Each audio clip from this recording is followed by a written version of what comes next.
أعوذ بالله من الشيطان الرجيم بسم الله الرحمن الرحيم الحمد لله على إحسانه شكر له على توفيقه وامتنانه والصلاة والسلام على رسول الله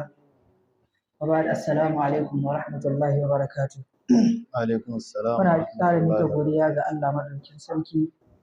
tsira da amincin Allah su ƙara tabbata ga annabinmu annabi Muhammad sallallahu alaihi wasallam.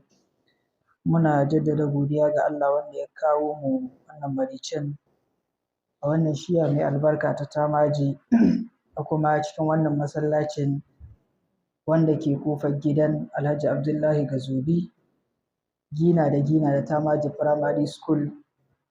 domin gabatar da muhadara akan abin da ya shahi layya da kuma hukunce-hukuncenta. Kamar yadda mun ka alƙawarta satin da ya gabata cewa insha Allah wanga satin ba karatu za a yi ba na arba'una hadis, za mu gabatar da muhadara ne akan abin da ya shahi layya da kuma hukunce-hukuncenta. Ba insha Allah malamin da zai gabatar da wannan muhadara shine Malam Jamilu Abdulkadir Yahya Abu Nasrin, ko malam gashi nan muna tare da shi. Insha Allah zan ba malam sifika domin fara gabatar da wannan muhadarar. Ina roƙo Allah maɗaukin sarki ka aza malam akan sawaba, ka ba shi ikon waɗin daidai da kuma wato ainihin fitar da daidai, mu kuma masu saurare Allah ka ba mu ikon aiki da abin da za mu saurara. Assalamu alaikum.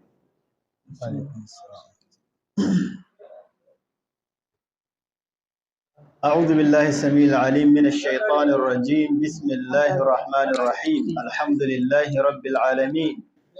والصلاة والسلام على خير المبعوث رحمة للعالمين والعاقبة للمتقين ولا عدوان إلا على الظالمين أما بعد السلام عليكم ورحمة الله وبركاته. Muna jaddada godiya ga Allah maɗaukakin sarki wanda cikin ikonsa da ƙaddarawarsa ya ba mu aron rayuwa da lafiya kuma ya ƙaddare mu haɗuwa a wannan masallaci mai albarka ba don komai ba sai domin mu tunatar da kanmu da kuma 'yan uwa akan wata ibada mai muhimmanci wadda take tunkaro mu, wato ita ce ibadar layya. Kamar yadda Malam Mubarak ya faɗa a cikin gabatarwarsa, za mu yi karatu ne insha Allah a cikin hukunce-hukuncen layya. Abubuwa ne za mu ambata waɗanda suka shafi ibadar layya wadda take tunkaro mu 'yan kwanaki kaɗan insha Allah ga wanda Allah ya ƙaddari ya gani. Allah ka sa muna ciki. Insha Allah cikin wannan maudu'i za mu taƙaita abubuwa saboda layya babi ne wanda yake mai faɗi, wanda in an ka ce za a bi shi tiryan sai ya zan cewa abinda muke so mu yi magana a kan shi mun kasa game shi gaba ɗaya a cikin wato awa ɗaya ko kuma ƙasa da abin da ya shafi yake awa ɗaya. Insha Allah za mu yi magana a kan me ake kira layya, me ake ce ma layya. Sannan za mu yi magana akan menene hukuncin yin layya. Mun san cewa mutane da dama suna layya, wasu su ga dama su yi, wasu in sun ga dama kuma ba su yi. To menene hukuncin ita layya? Shin layya mustahabbi ce, sunna ce, ko kuma wajibi? Sa'annan za mu yi magana akan menene manufar da ta sa ake yin layya. Me yasa duk shekara in ta zagayo irin wannan lokaci 10 ga watan Dhul-Hijja za a yi layya? Insha Allah shi ma za mu yi magana a kansa. Sannan abu na 4 za mu yi magana akan falalar yin layya. Menene falalar da take cikin mutum ya yi layya? Sa'annan za mu yi magana akan layya a cikin Alƙur'ani da hadisan manzon Allah sallallahu alaihi wasallam. An ce ayi layya, da za a tambaye ka ina an ka ce ayi layya a cikin Alƙur'ani, ina Allah ya ce ayi layya, ina hadisi da ke nuna cewa manzon Allah sallallahu alaihi wasallam yayi layya kuma yayi umarni da ayi layya? bayan wannan kuma za mu yi magana akan abin da ake bukata a wurin layya, ma'ana wace dabba ya kamata a ce an yanka a wurin layya. Sannan za mu yi magana akan waɗansu abubuwa da ake so ga wanda zai yi layya. Sannan za mu yi magana akan me ake yi da naman layya. Insha Allah wa'annan nuqatat wa'anda mun ka ambata za mu gaggauta mu rutsa a cikin ɗan lokacin da muke da shi, ya zan kowanne daga cikinsu mun taɓa shi in Allah maɗaukin sarki ya so. Allah ya ba mu iko kuma shi mana jagora a cikin wannan. Abu na farko shine me ake kira layya. Da wani zai tambaye ka ɗaya tare kai ce maka wani me ake ce layya.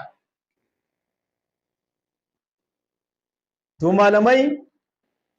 suka ce abinda ake kira layya wata ibada ce wadda ta ƙunshi yanka dabba daga cikin dabbobin da Allah ya yarda a yanke su a cikin wani wata, a cikin waɗansu ranaku keɓantattu domin neman kusanci ga Allah maɗaukakin sarki. Ma'ana wata ibada ce wadda ake yanka dabba cikin dabbobi da Allah ya yarda a yanka su a cikin waɗansu kwanaki keɓantattu, a cikin wani wata kuma shi ma keɓantacce wanda Allah maɗaukakin sarki ya yarda a yi a cikinsa ba don komai ba sai domin neman yarda Allah maɗaukakin sarki, domin neman kusanci ga Allah. Wasu kuma suka ce ya ce layya dabbar da ake yankawa, dabba ce da ake yankawa daga cikin dabbobin da Allah maɗaukakin sarki ya yarda a yanka su a cikin waɗansu ranaku waɗanda Allah ya keɓance, sannan kuma a cikin wani wata shi ma keɓantacce domin samun kusanci ga Allah maɗaukakin sarki. Da haka da wannan na farko da wannan da na ɗaya da muka yi na farko da muka ambata da wannan na biyun dukkaninsu za ku ga ma'ana iri ɗaya suke ɗauka. Dabba dai ake yankawa domin a samu kusanci zuwa ga Allah maɗaukakin sarki, wato tare da kyakkyawan niyya. Wannan a taƙaice shine abin da ake kira layya.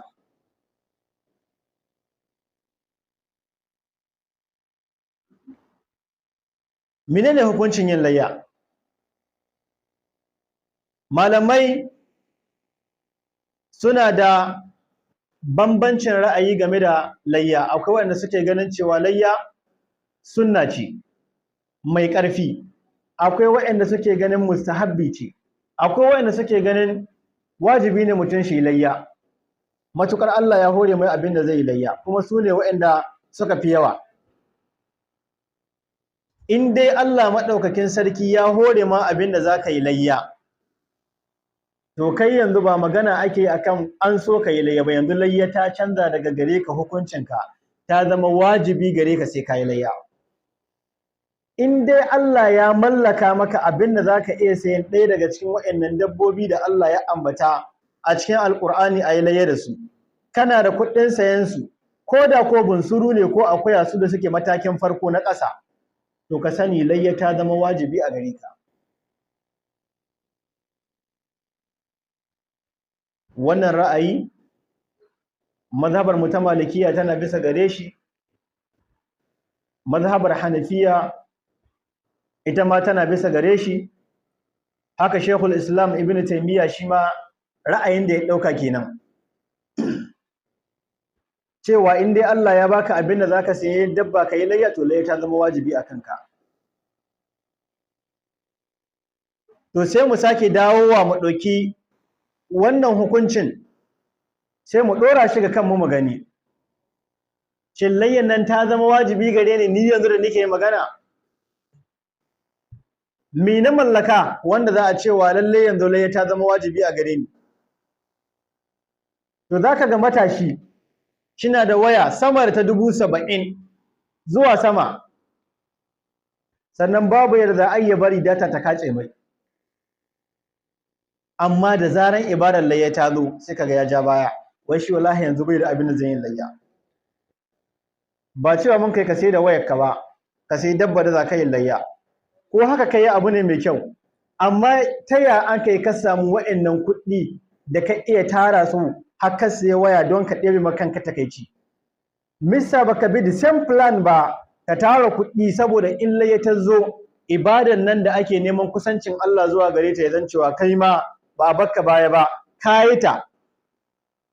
domin ka a taiba da kai ba za ka yi mamaki matasa yanzu abinda zai baka mamaki har kaga da ake yi ta mining duk yadda za a yi mutum ya samu kuɗin da zai sayan babban waya don ya ci gaba da yin wannan mining da sai ya bi amma in laye ta zo sai kwanya ta ruhe kwakwalwa ta daɗi gaba ɗaya ya rasa wai yanzu shi wa ma zai awa shi wala kowa bai ara mai kuɗi yanzu shi sai dabba shi layar ita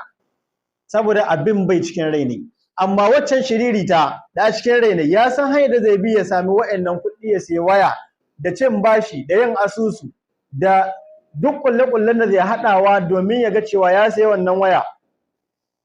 to sai fa ya yi wannan ya sami wato wannan wayar don shi zauna shi amma ga ibadar laye ta kusanto gaba ɗaya wannan bai cikin tsari ne anya kuwa imanin nan namu ingantaccen imani muke da shi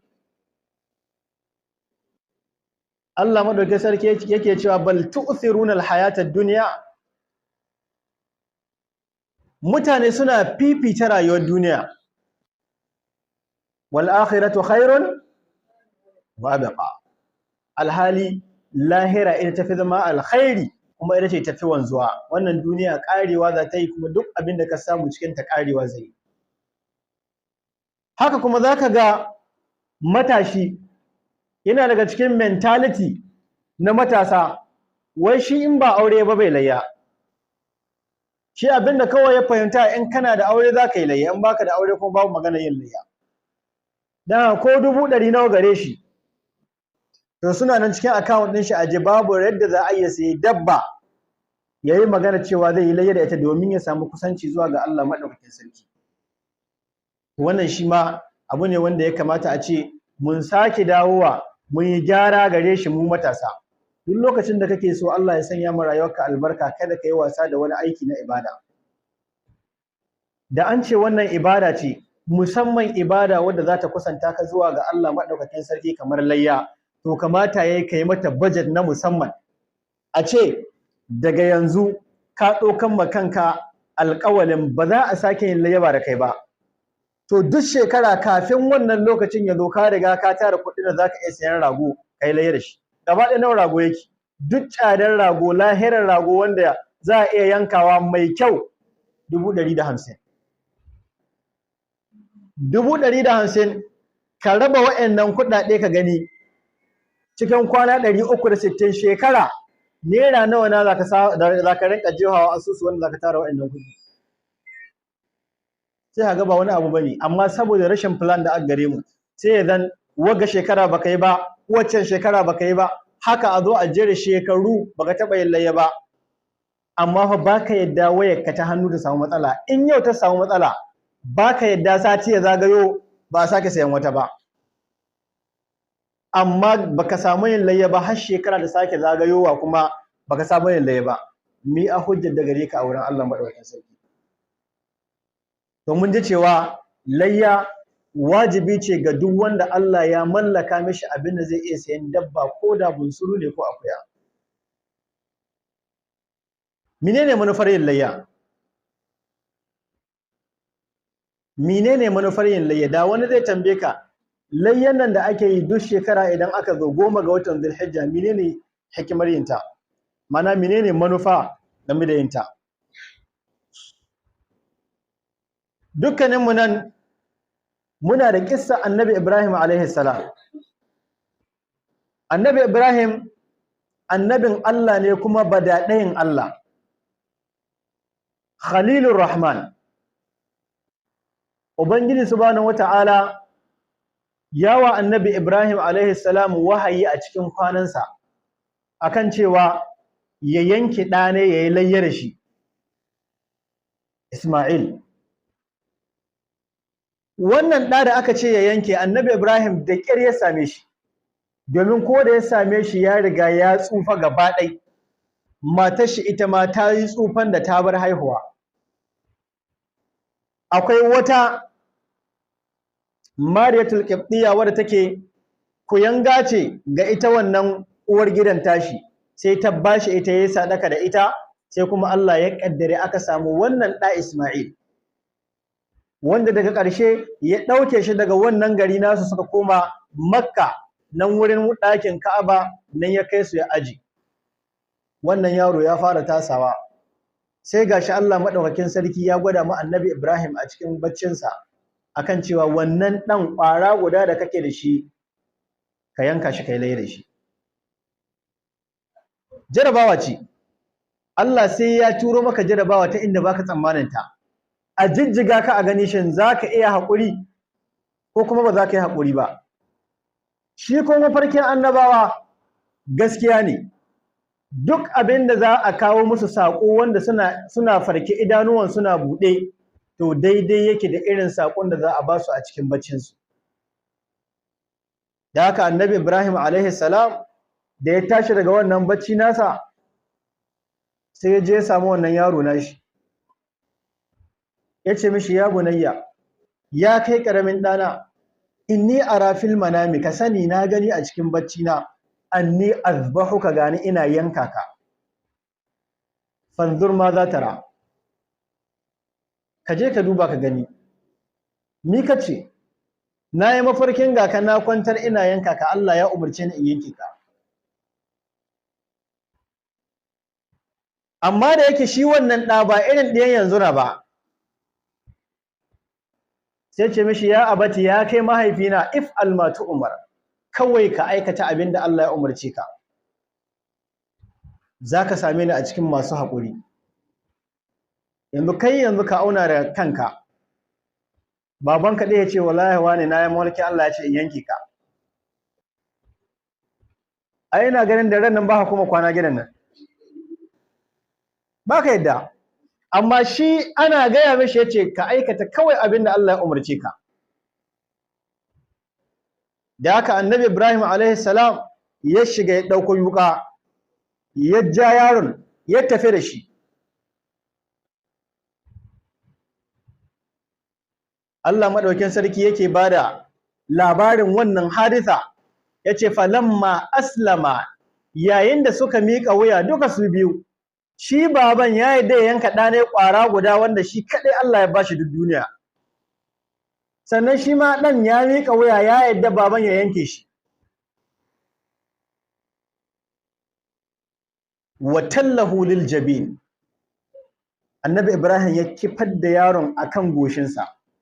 ma'ana ya jicce yaron ta baya ma za a yanka shi don kada ya zo wurin yanka shi su haɗa ido. Tausayi da yake tsakanin ɗa da uba ya cewa ba zai iya yanka shi ba idan ya saba ma umarnin da Allah ya bashi, sai ya jicce yaron. Ubangiji subhanahu wata'ala a wani wurin sai ce wa fadainahu bi dhibhin azim, mun fanshi wannan Isma'il din, Annabi Isma'il alaihi salam, bi dhibhin azimin, da wani abin yanka mai girma. Sai aka kawo wata dabba, wasu malamai suka ce rago aka kawo, ingarman rago aka kawo, aka yanka shi madadin wannan Annabi Isma'il alaihi salam.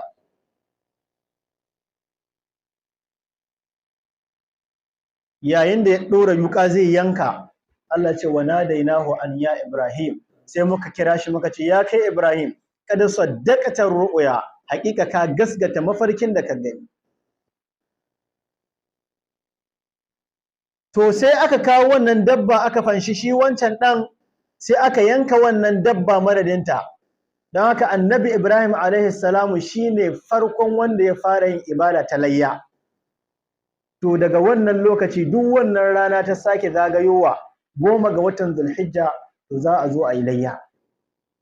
Saboda me? Saboda koyi da kakanmu Annabi Ibrahim alaihi salam. To da za a tambaye ka a ce menene